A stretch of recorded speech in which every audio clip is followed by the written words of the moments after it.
kasih Anda masih bersama kami dalam Berita Papua hari ini. Untuk Anda yang baru saja bergabung, akan kami sajikan kembali 3 berita utama.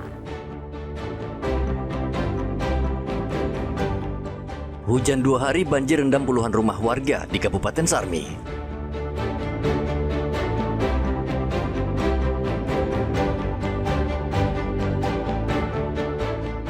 Sekolah Dasar Fatimah Kelapa Lima Merauke dibobol maling, mesin potong rumput dan pengeras suara raib.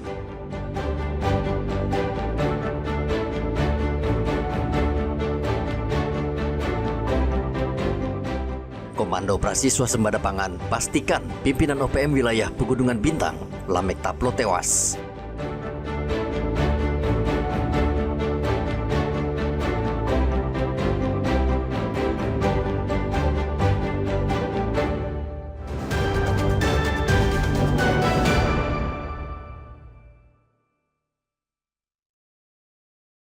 Komando Operasi Swasembada Papua memastikan Panglima Kodap 15 Ngalum Kupel Pegunungan Bintang, Lamek Alipki Taplo, tewas dalam kontak tembak dengan personel TNI di distrik Kiwirok. Operasi penyerangan dilaksanakan pada hari Minggu oleh puluhan personel. Sebelumnya aktivitas kelompok bersenjata OPM di bawah pimpinan Lamek Taplo dipantau dan akhirnya diserang. Asisten Intelijen Teritorial Korps Swasembada Papua, Letkol Renaldi, mengatakan pimpinan OPM Lamek Taplo sangat kejam sehingga menjadi target utama. Komando Operasi Swasembada memastikan bahwa Panglima Kodap 15 Ngalum Kupel atas nama Lamek Alipki Taplo tewas bersama 3 orang anggota OPM lainnya dalam operasi penyerangan yang dilaksanakan oleh personel TNI Korps Swasembada terhadap markas OPM di distrik Kiwirok, Kabupaten Pegunungan Bintang. Operasi tersebut merupakan tindak lanjut dari informasi yang menunjukkan adanya aktivitas kelompok bersenjata OPM di bawah pimpinan Lamek Taplo yang selama ini aktif melakukan teror, pemerasan, dan intimidasi terhadap masyarakat sipil.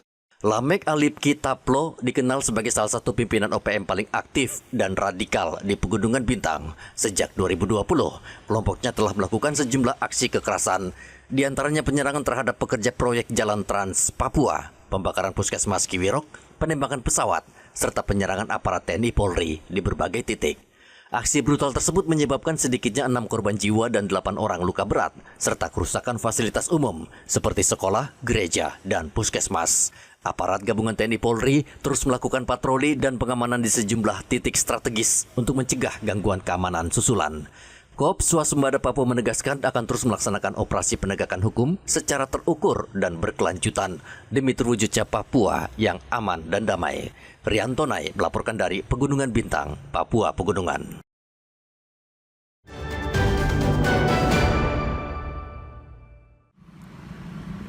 Dalam 2 bulan terakhir, Kabupaten Jauh-Kimo mengalami peningkatan eskalasi kekerasan yang menyebabkan sedikitnya 10 warga sipil meninggal dunia.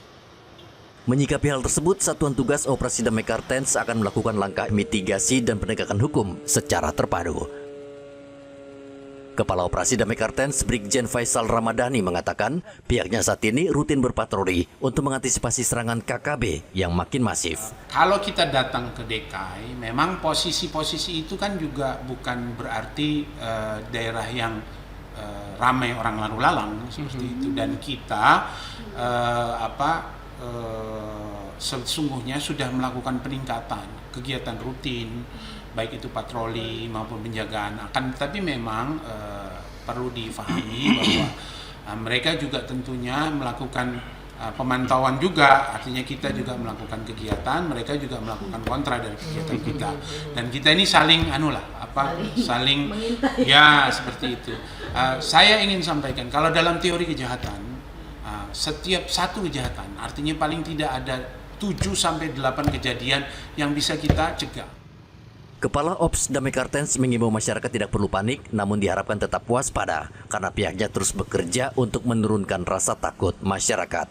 Polisi menegaskan akan terus melakukan koordinasi dengan berbagai pihak untuk memulihkan keamanan di Jauh-Kimo serta menjamin perlindungan terhadap masyarakat sipil di wilayah tersebut. Riantonai melaporkan dari Jauh-Kimo, Papua Pegunungan.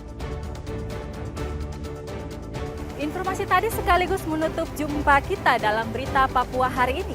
Saya Yuni Rumbarar dan tim redaksi yang bertugas mengucapkan terima kasih atas perhatian Anda. Selamat pagi dan sampai jumpa. Wanyabi.